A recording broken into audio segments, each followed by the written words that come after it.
The mountain air was a razor, slicing through the quiet of my morning routine.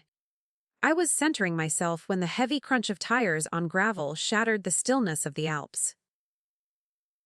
Through the tall glass, I saw a black SUV idling like a predator in the mist. I recognized the silhouette of my son, Julian, and the sharp posture of his wife. My pulse didn't quicken. I had spent 3 years purging their voices from my mind. The doorbell chimed with a mocking, silver tone. "We heard you bought a luxury villa in the Alps. We came to live with you and make peace." My daughter-in-law Chloe declared at my door, pushing her luggage inside. I did not block them. I simply stepped back into the shadows of the entryway. Julian followed her, his eyes darting around for the glitter of gold or marble.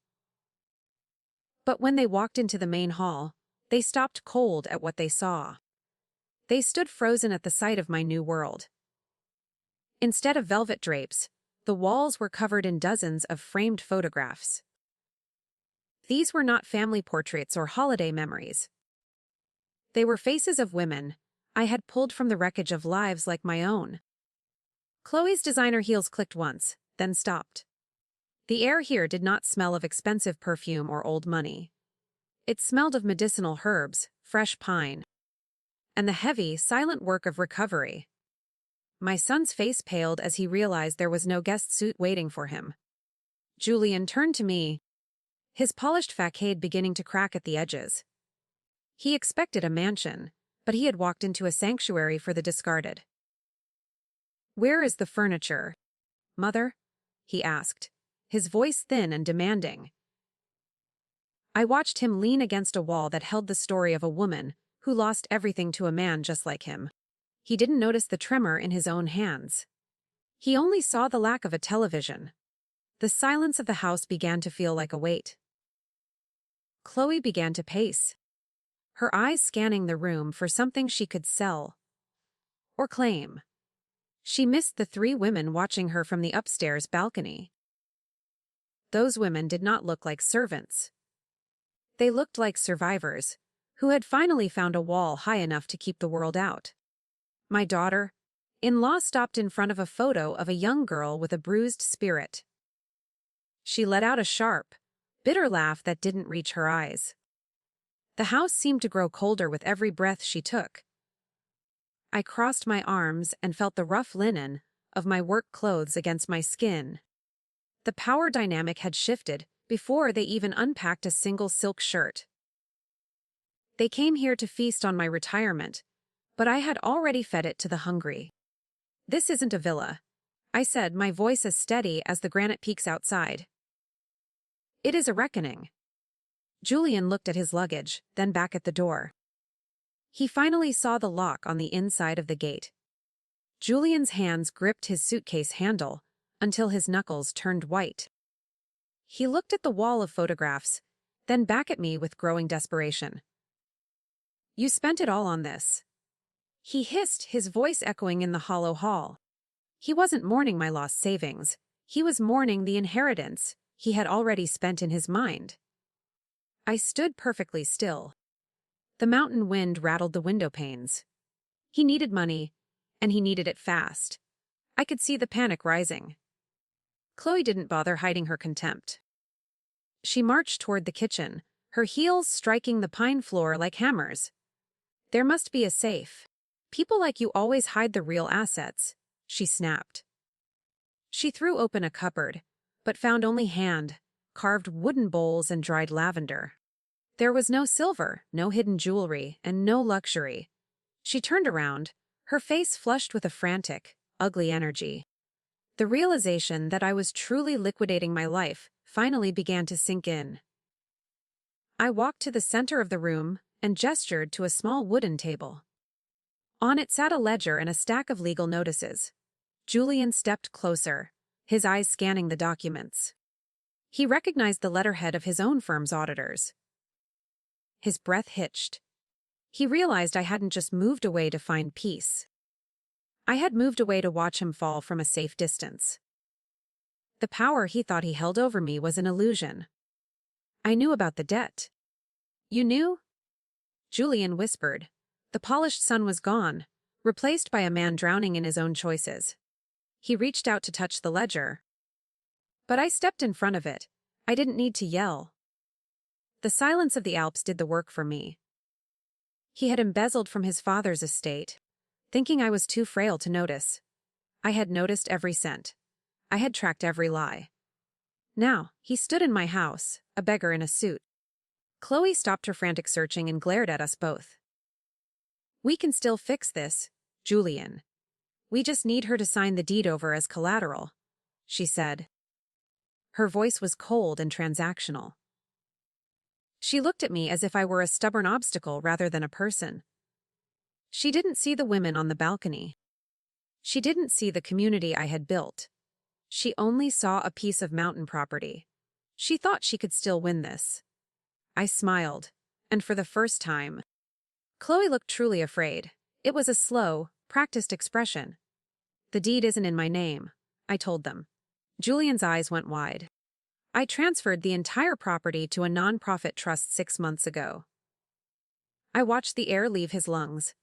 He had no leverage left. This house belonged to the survivors, not to the Harrington bloodline. He was a guest in a home that had already forgotten his name. The trap had closed. The front door opened, and Margaret walked in. She was 70, thin, and carried a basket of wet laundry. She didn't look at the luggage or the expensive SUV outside. She looked directly at Julian with a gaze that had seen far worse men than him. She set the basket down with a heavy thud. The workshop is ready for the new students, Eden, she said quietly. She looked at my son. Is this the first of the new workers? Julian stared at Margaret as if she were a ghost from a nightmare. He didn't answer her question. Instead, he turned his gaze back to me, his mouth hanging open. Workers? You expect us to work? His voice cracked. Chloe stepped forward, her face a mask of pure indignation. She looked at Margaret's calloused hands and the damp laundry with visible revulsion. The luxury fantasy was dead. They were standing in a gear, works of discipline, not a mountain resort for the idle. We are family, Eden. You can't treat us like common laborers? Chloe snapped. She clutched her designer bag like a shield against the reality of the room. I walked toward the window and watched the fog roll over the jagged peaks. The silence was my greatest weapon. I let her words hang in the air until they felt hollow. I wanted them to feel the isolation of the heights. This place was a cage for those who refused to change. Julian finally dropped his suitcase. The heavy thud echoed through the timber-framed hall. How much did you give them? The trust, the women, the workshops. Tell me the number, he demanded.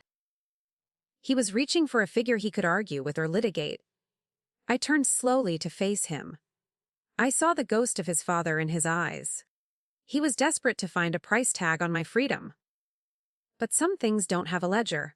He was losing his mind. The number is 0, Julian. I have nothing left to give you? I said. His face twisted into a snarl I had seen 1,000 times before. He stepped into my personal space, trying to use his height to intimidate me. I didn't flinch. I had faced men who were truly dangerous, not just spoiled. He smelled of expensive scotch and failure. Behind him, Margaret hadn't moved.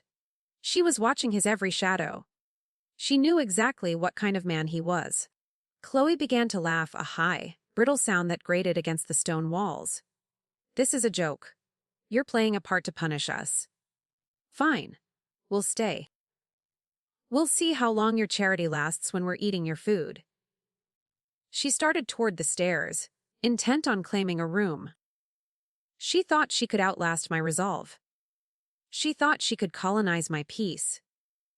But she didn't know about the rules of the house. No one ate here without earning their seat. I didn't stop her. I simply looked at Margaret and gave a small, sharp nod. Margaret stepped toward the stairs and blocked the path with her small, iron frame. The cabins are for the residents. Guests sleep in the barn workshop. And they start at 5 in the morning, Margaret said. Her voice was flat and devoid of pity. Chloe froze on the first step.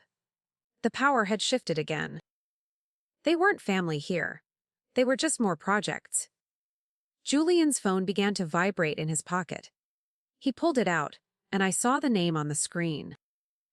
It was a private investigator I had hired months ago. He looked at the caller ID, then at me, his eyes wide with a new kind of terror. He realized then that I wasn't just hiding from him. I was actively dismantling his world from the safety of the Alps. The hunter had become the prey. The phone kept buzzing.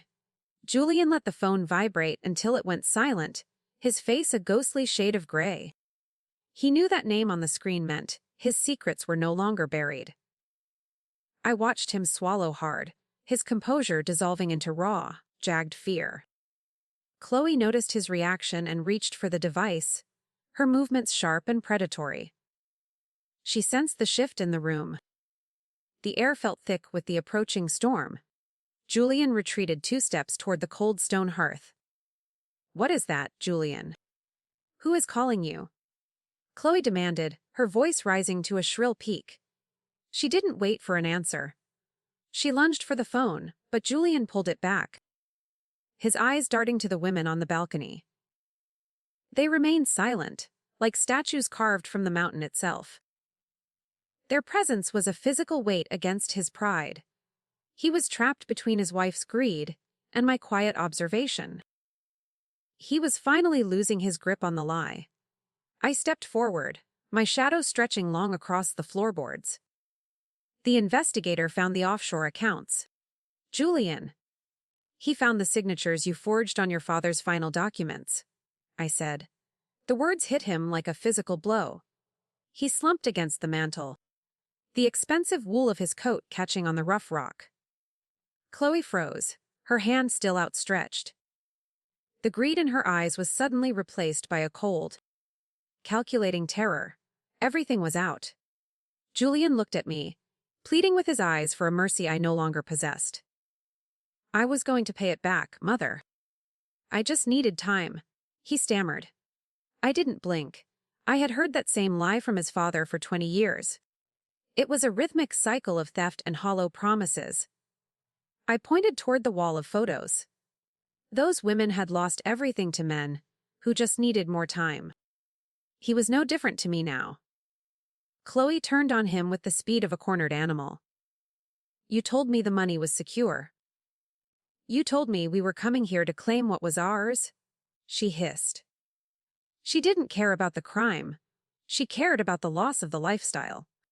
She looked around the hall, searching for an exit or a weapon. Her loyalty was a thin veil that had finally shredded. Julian realized he was alone.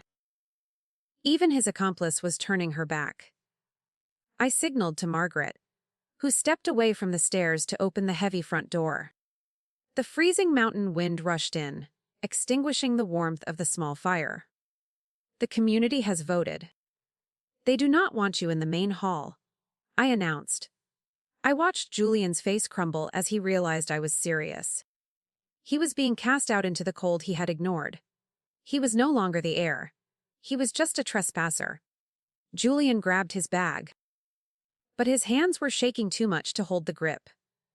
He looked at the balcony one last time and saw a young woman holding a small child. She wasn't afraid of him anymore. She was looking at him with pity. That look destroyed him more than my words ever could. He turned to leave, but Chloe stayed behind, her eyes fixed on my ledger. She wasn't finished. She had one last desperate card to play. Chloe stood her ground as the wind whistled through the open doorway. She ignored Julian's retreat and fixed her gaze on the ledger resting on the center table. "You think you're so righteous, Eden. But I know about the medical records from the hospital shift 10 years ago," she said. Her voice was a low, jagged blade. She was digging for a scandal to leverage against the trust. I felt a chill that had nothing to do with the winter air. The room grew quiet as the residents leaned over the railing to listen. Chloe thought she had found a crack in my armor, a secret worth enough to buy her silence. She stepped toward the table, her fingers twitching near the legal documents. "A mistake like that would ruin this place's reputation," she whispered. I didn't move an inch. I simply watched her hand. She was a gambler playing her very last card. She was wrong about the hand I held. "That mistake saved a life, Chloe. And I reported it myself the next morning," I replied. I reached out and slid the ledger toward me, closing it with a final, heavy click. The record was already part of my public disclosure to the board. My transparency was the foundation of the trust's legal safety. Chloe's face fell as the leverage evaporated into the mountain mist. She was chasing ghosts. The truth had already been stripped of its power to hurt me. Julian finally grabbed Chloe's arm, pulling her back from the table. He looked broken, his expensive suit now a shroud of failure. "Stop it, Chloe. It's over. She's documented everything," he muttered. He saw the legal traps I had laid across the years. Every move they made had been anticipated and neutralized. He was tired of fighting a ghost he couldn't hit. He just wanted to disappear. But Chloe wasn't ready to let the luxury dream die so quietly. "I won't live in a barn," Chloe screamed, her voice cracking against the timber beams. She looked at Margaret, then at me, her eyes wild with a feral, desperate energy. I pointed toward the gravel path outside. The choice was no longer about comfort, it was about survival. The sun was dipping below the peaks, casting long, blue shadows over the retreat. If they didn't leave now, they would be walking in the dark. The mountain didn't care about their status. I watched as Julian finally dragged his wife toward the threshold. He didn't look back at the wall of photographs. He didn't look at the women who had seen his true nature. He only looked at the ground. The heavy oak door was waiting to be shut. I felt a strange sense of mourning, not for him, but for the mother I used to be. That woman was dead. This new version of me felt like the mountain itself. They stepped out into the biting cold, their shadows merging with the twilight. I moved to close the door, but a hand stopped the frame. It was Julian. He looked at me one last time, his eyes wet with a sudden, sharp clarity. "Did you ever really love me, or was I just another project?" he asked. I didn't answer. I simply pulled the door shut and turned the heavy iron bolt. The click was the loudest sound I had ever heard. The silence following the bolt's click was a physical presence. I stood with my back against the heavy oak, listening to the fading crunch of gravel outside. The warmth of the main hall felt earned now. I looked up and saw the women descending the stairs. They didn't offer empty platitudes or forced comfort. They simply gathered in the center of the room, their shadows mingling with mine. We were a collective of broken things made whole by choice. The air felt lighter without Julian's heavy, desperate greed. Margaret approached me and placed a firm hand on my shoulder. "He will try the gate," she whispered. I nodded, knowing the layout of the property better than my own reflection. The perimeter was secured by a heavy iron fence that required a code Julian didn't possess.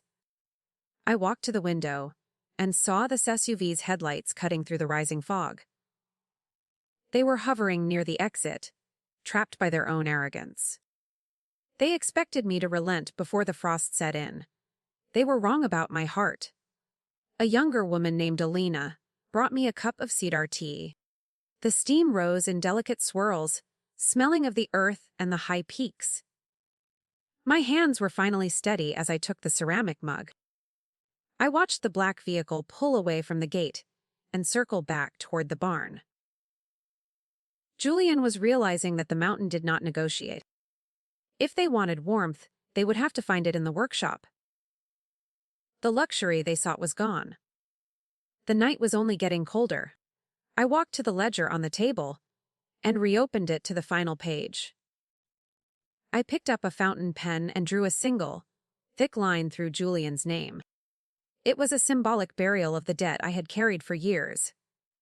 The legal trust was now a fortress that no biological tie could breach. Chloe's threats about my past had been a desperate gamble. I felt the last lingering threads of guilt snap. I was no longer a mother to a ghost. I was a guardian. Suddenly, a loud crash echoed from the direction of the barn. The women tensed, their eyes darting toward the back entrance of the hall. I set my tea down and grabbed a heavy iron flashlight from the sideboard. Julian wasn't going to the workshop to sleep. He was looking for something to break. His frustration had finally turned into the same blind rage his father once used. I felt a surge of cold clarity. This was the moment I had prepared for.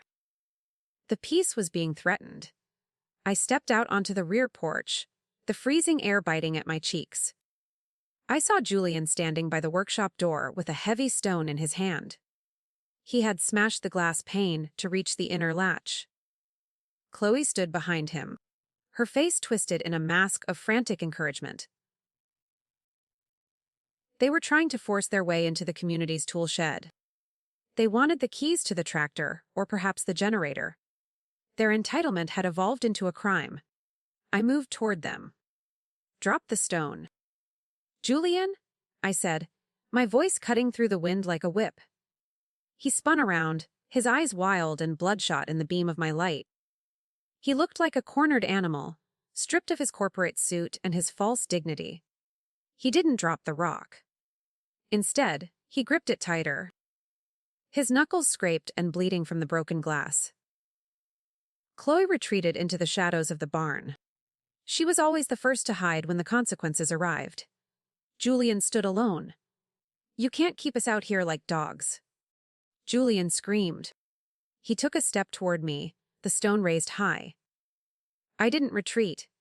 I knew the women were watching from the porch, their cell phones already recording the scene. The investigators' evidence was already on its way to the authorities. This final act of violence was merely the closing argument of his downfall. He saw the camera lenses glowing in the dark. He realized his tantrum was being documented for the court. The rock fell. Julian slumped to his knees on the frozen dirt. He began to sob, a hollow and pathetic sound that was swallowed by the mountain wind. Chloe didn't move to comfort him. She was already checking her phone, likely looking for a way to distance herself from his collapse. I stood over him, feeling nothing but a profound sense of relief. The man I had raised was gone. This person was a stranger. I looked at the broken glass of my workshop. It was easily fixed. I turned my back on them and walked back toward the warmth of the hall. "The police will be here in 20 minutes. I told them without looking back. Julian's sobbing grew louder, but it didn't move me. I stepped inside and Margaret closed the door, locking it for the final time that night. As I reached for my tea, a quiet notification chirped on my phone. It was an alert from the bank. Someone had tried to access the trust account. It wasn't Julian. The bank alert pulsed on my screen like a warning light. My fingers hovered over the glass as I realized the failed access attempt originated from my own wireless network. I looked toward the porch where Chloe stood in the shadows. She wasn't just Julian's accomplice. She was the architect of his final betrayal. She had been trying to drain the trust while he was busy breaking the workshop windows. I felt a surge of cold fury. She was more dangerous than the son I knew. I stepped back outside, the wind catching my hair. Chloe was hunched over her phone, her thumb tapping frantically in the dark. She didn't hear me approach on the soft snow. I saw the screen glowing with a mobile banking interface. She had Julian's private password saved. She was ready to abandon him the moment the funds were secured. I tapped her on the shoulder. She jumped, nearly dropping the device into the slush. Her face was a mask of caught greed. "The trust has a secondary biometric lock, Chloe. You were never going to get in," I said. My voice was a whisper that carried over the mountain air. She didn't try to lie this time. She just glared at me with a hatred that felt ancient. She realized her escape plan was dead. Julian was still slumped near the barn under Margaret's watchful eye, oblivious to her attempt to rob him blind. The power balance had finally shattered into 1,000 pieces. She was alone now. Chloe tucked her phone into her pocket and straightened her coat. "He's weak, Eden. You know that. I was just trying to secure a future he couldn't ruin," she spat. She looked at Julian with pure disgust. There was no love left in this marriage, only the shared pursuit of a ghost. I realized then that she was the one who had pushed him to forge the signatures. Julian was the hand, but Chloe was the mind. I felt a chilling clarity. Blue and red lights finally began to dance against the mountain fog. The local police were navigating the narrow road to the retreat. Julian looked up, his face tear-streaked and messy. He saw the patrol cars and seemed to shrink even further into the dirt. Chloe stood perfectly still, her expression shifting back to a victim's mask. She was preparing to blame him for everything. I watched her rehearse the lie in her eyes. It was a practiced, chilling transition. The officers stepped out, their boots crunching on the frozen gravel. One of them, a man I had known for years, walked toward me. He looked at the broken glass of the workshop and the stone on the ground. Julian didn't resist when they reached for his arms. He went limp, a man whose pride had finally been extinguished by the cold. Chloe stepped forward, her voice suddenly trembling. "He went crazy, officer." I tried to stop him from breaking in. I pulled my phone out and handed it to the sergeant. The cameras recorded everything, including her attempt to access the trust account 3 minutes ago, I said. Chloe's mask slipped. Her eyes darted toward the SUV, but another officer was already standing by the door. She was trapped by the very technology she tried to use against me.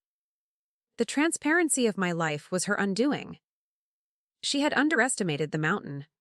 Every move was etched in the digital record.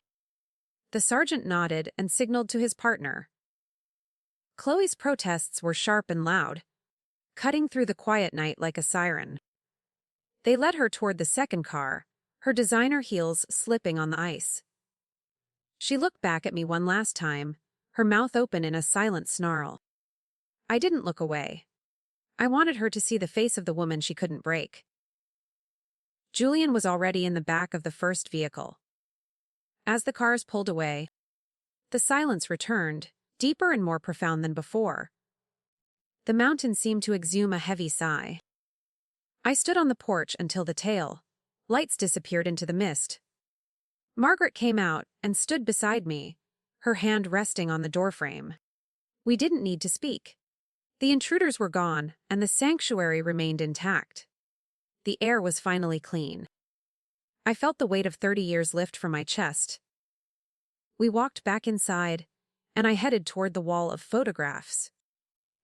I looked at the image of Luna and her child, then at Margaret's steady gaze in the glass.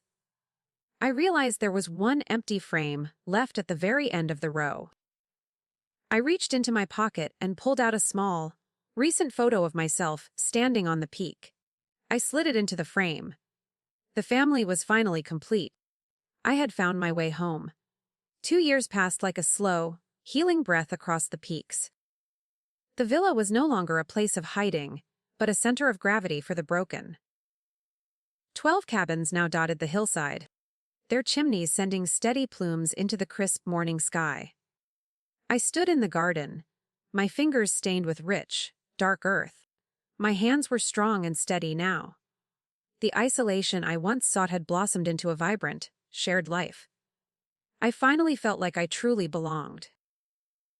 The retreat thrived because we worked for it every single day. Luna was now a lead nurse at the clinic in the valley below. Margaret handled the trust's accounts with a sharp, protective eye for detail. We had built a cycle of healing that required no outside validation or wealth. I looked at the workshop where Julian once broke the glass. It was now a glass, glowing studio filled with light and color. Life had replaced the scars of that cold night. One afternoon, a letter arrived with a postmark from a distant city. I recognized the cramped, desperate handwriting on the envelope immediately. Julian was out of prison and living in a halfway house. He wrote about his therapy, his divorce from Chloe, and his profound regrets. He asked for 1 hour of my time to explain himself. I sat on the porch and watched the sunset turn the snow to gold. The past was trying to knock again. I didn't feel the old familiar pang of maternal guilt or sorrow. Instead, I felt a calm, hollow space where his influence used to live. He spoke of his new truth, but I saw only the same old pattern of need. He wanted the comfort I had built, not the person I had become. I held the paper over the small fire in the stone pit. The edges curled and blackened as the words disappeared into the smoke. He was still a ghost. My choice was not about anger or a desire for revenge. It was about protecting the peace of the women who called this mountain home. They were the ones who stood with me when the wind was biting. They were my daughters by choice and by trial. If I let Julian back in, I was letting the poison back into the well. I stood up and brushed the ash from my palms. The cycle of his drama was finally over. I walked back into the main hall and looked at my own photograph. I had changed so much that I barely recognized the woman in the frame. A new resident arrived at the gate, her eyes wide with the same fear I once carried. I didn't say a word about luxury or peace. I simply handed her a pair of garden gloves and pointed toward the sun. There was work to do. My phone buzzed one last time with a notification, but I did not open it. I simply set the device on the stone wall and walked toward the rising sun with my new sister.